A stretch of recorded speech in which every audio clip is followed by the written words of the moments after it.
What's the most denial you've ever seen someone in? I work at a university, in records. One thing that's important to remember is that one of our main responsibilities is maintaining and issuing transcripts. At least half of everything we do is directly related to transcripts, either in the form of ensuring accuracy or tracking and updating information. So when a student finds out she cannot graduate because she didn't even bother to take like 5 courses she needs, and then badly photoshopped a set of transcripts and emails those back to us to claim that our records were wrong because she had transcripts showing that she had taken and passed the courses, well, needless to say, nobody fell for it. Not to say that she didn't do a decent job of faking it, but she forgot to recalculate her GPA to reflect her new A's. Really? A's? Don't you know anything about cheating? Never give yourself A's. And it matched her prior GPA. This isn't the denial part yet, though. This girl truly believed she would convince us.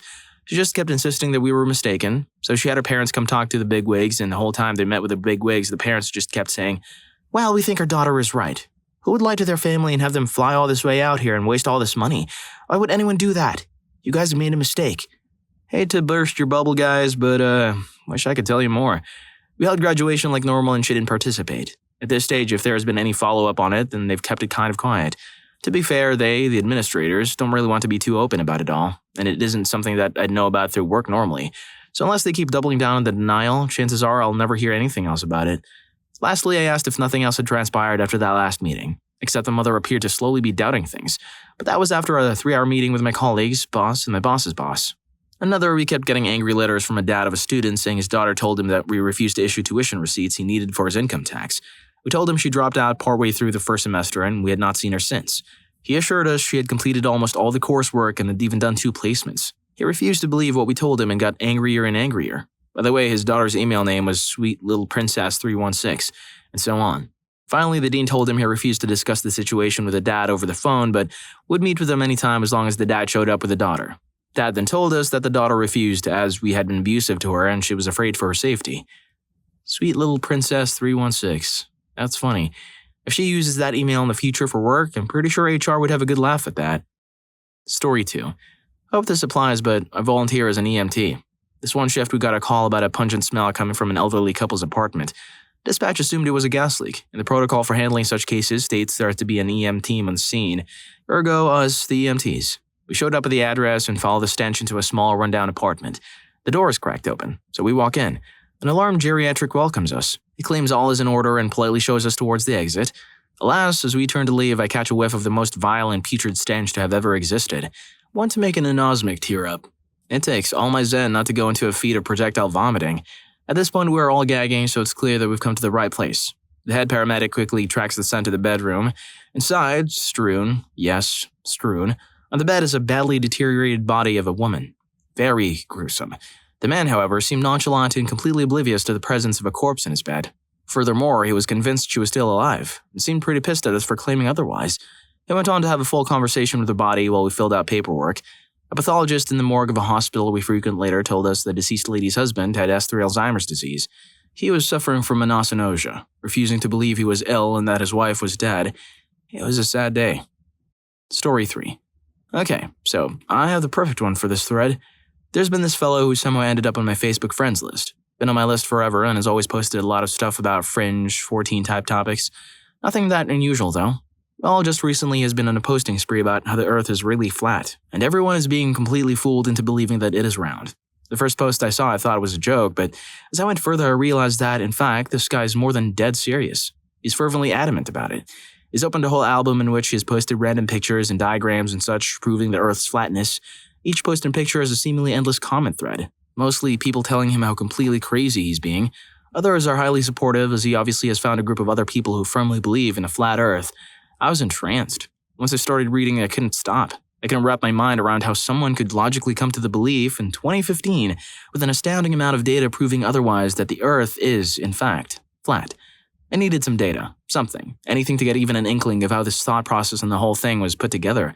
Finally, I decided to ask a question. I asked him in the most polite, inquisitive manner what his thoughts were in regards to the fact that when in Australia, he's from the US, the moon is seen upside down compared to the way we see it here in the US. To my surprise, I got an immediate response. He seemed very eager to answer inquiries. He linked me to this diagram and said this should give me perspective on my query. He said the moon only ever shows us one side. This didn't answer my question, so I clarified with an example. That particular night we had a beautiful crescent moon with Venus just below shining brightly. I had taken a photo of it because it was so nice. My mother-in-law in Australia had also taken a photo of it earlier. So, showing these two photos as an example, I asked him what his thoughts were on the fact that in her photo, the crescent is facing the opposite direction and Venus is above the moon instead of below. He never responded.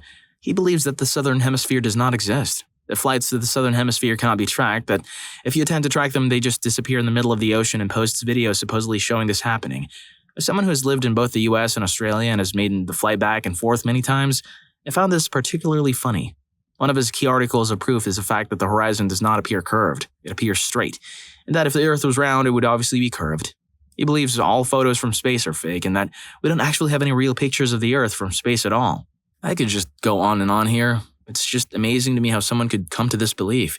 He says that he spent the last year of his life studying all the proof and has had his entire worldview changed, that it took a lot for him to finally be able to see and understand the truth, and the rest of the world needs to wake up to the raw facts. Story 4. Years ago, I was acquainted with a young man. Let's call him Steve. Steve often lived a life of opposites. He was prone to making amazingly graphic jokes and suggestive comments half of the time, and to angrily preaching the tenets of Mormonism the other half of the time. One might also have suspected that they were dealing with a pair of oddly dissimilar twins, were it not for the fact that these shifts in mood would occasionally occur over the span of a few minutes. There was one occasion, for example, when my friends and I were walking through the downtown area of our hometown, and Steve, apropos of absolutely nothing, suddenly shouted that he was going to have to stop being friends with us if we didn't cut it out. "You're always talking about substances and intercourse and crap," he exclaimed. "You should know better." Seeing as my friends and I had been discussing, I believe, the movie Spider-Man, we didn't have any idea what he was talking about. Random outbursts weren't Steve's only defining feature, though.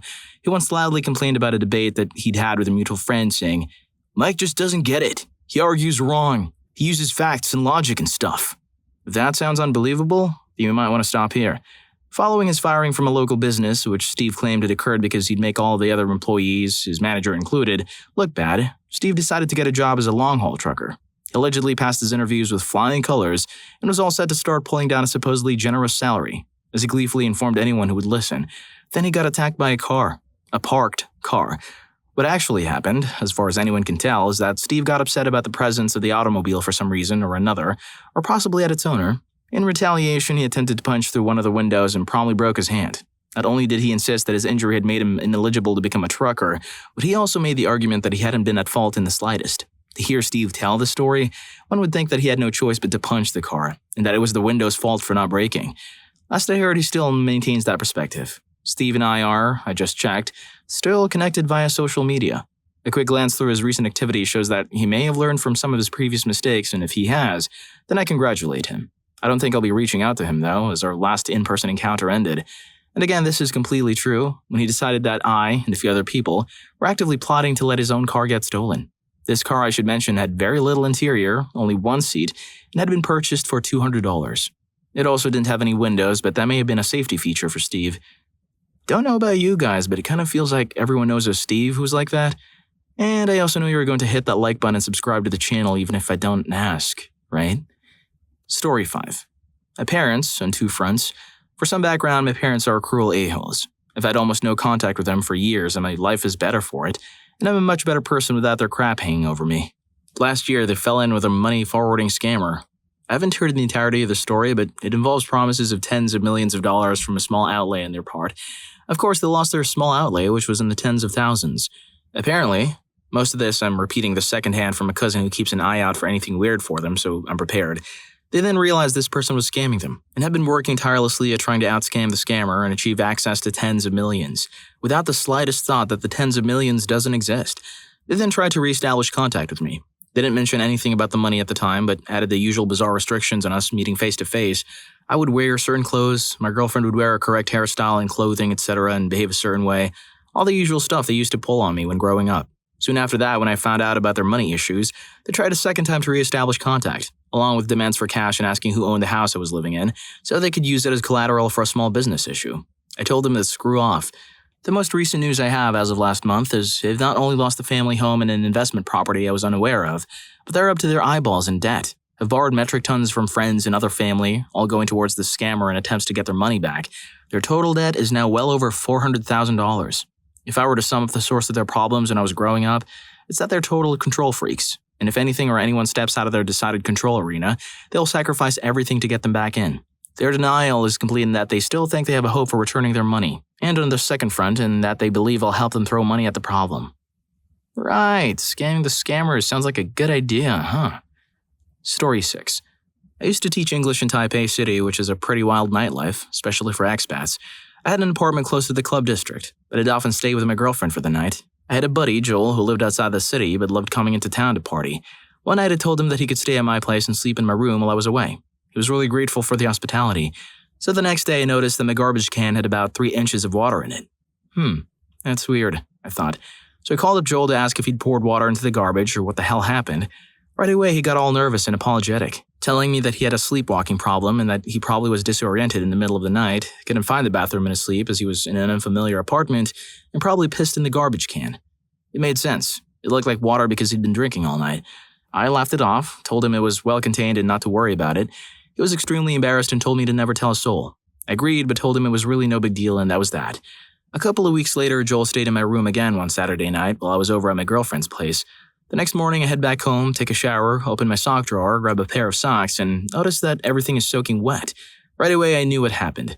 Joel had sleepwalk pissed in the middle of the night again, but this time it was my sock drawer, where I kept my passport, all my travel documents, my work visa, and all my other important paperwork. It was all drenched in Joel's piss. So I called up Joel to tell him what happened. He was so incredibly embarrassed about the incident that he flat out denied it ever happened. He said there was no way he could have possibly sleepwalked, that he had no idea how my sock drawer could have been drenched in piss, and that he was appalled that I could possibly accuse him of such a thing. I told him not to worry about it, but that unfortunately he couldn't sleep over anymore because it was too much of a liability. 3 years afterwards, anytime we were alone and I brought it up, he would tell me that he had no idea what I was talking about. But I traveled with a crinkly passport until it expired, with all of the stamps smudged and illegible. Story 7. My best friend Mary is a beautiful and every way woman. I had it bad for her. Once she started dating him, that was it for me. So they were cruising along in their marriage and she gets even hotter after having children. My friend starts hanging around with a very good-looking guy who obviously is making a move on her. She mentions to me that he makes her uncomfortable and puts the cold freeze on him. She tells my friend how she feels, but he laughs it off. Move forward a few months and I notice that this guy's urging my friend to come hustling with him. I jump on my friend and tell him how stupid that would be as he has the best. And one night, we're all at dinner together. This guy starts talking in vague and distant ways about how the two of them successfully hustled some women. I grab my friend and point out what is going on. This guy's hustling with you so he can move in on your wife. My friend laughs it off, tells me I'm crazy, and keeps hanging with this guy. The next time we're all together, the guy has become graphic. My friend's wife is a wreck, and my friend still cannot see or hear what is happening right in front of him. His marriage is over, and he's oblivious to the fact. She cuts them both loose, and a few years later marries a really cool fireman. My friend has never recovered from losing her, and I've bitten my tongue for years. Story 8. My mother is convinced that someone keeps breaking into her house but never steals anything. This has been going on for at least 30 years. I grew up thinking she was just savvy. Doing things like pushing the couch in front of the door while we sneak out a more obscure entry made sense to me growing up. Now she has cameras all around and in her house with a constant recorded feed to one of those black and white split screens. A couple years ago when I realized how irrational it is, she told me, "It happened again. They came into the house again. I just vacuumed and when I came home there was dusty footprints in the carpet." "Well, you have the cameras now. Did you look and see who it is?" Her. "I tried, but they backed up the film and recorded over the part with him on it." Me. "The cameras were recording when you got home." Her. "Yes." Me. "Okay, then you caught them leaving the house." Her. "I told you already. They recorded over the parts with them on film." Me. "That's possible for when they came in, but if the cameras were still going, they would have caught them leaving. They can't record over it after they've left." She looked at me as if I'm the idiot. In a slow voice with every word emphasized, "I told you, they rewinded the film and recorded over it." That's when I knew there's no reasoning with crazy. Never reason with stupid people. I swear you'll always lose. They'll get you down to their level and beat you with experience. Story 9. There's this lesbian couple I know. One is thin and butch, the other is overweight and femme. They have been dating for about 2 years. One day the fatter lesbian fell to the ground grabbing her stomach in pain. They rushed her to the emergency room thinking it was a bladder infection. She gave birth a few hours later. The butch lesbian didn't end the relationship. No, she's the daddy to this miracle that came out of nowhere. No one asked who the dad was. Everyone was celebrating and congratulating them. I get maybe all the people on FB don't want to be that guy saying, "So, who's the dad?" But the butch girl just stayed with her happy as ever, even though the fat one clearly had fun with another dude during the relationship. And before anyone says, "Oh, they could have had a donor," they didn't. The couple travels from house to house on the regular because neither of them can hold down a job.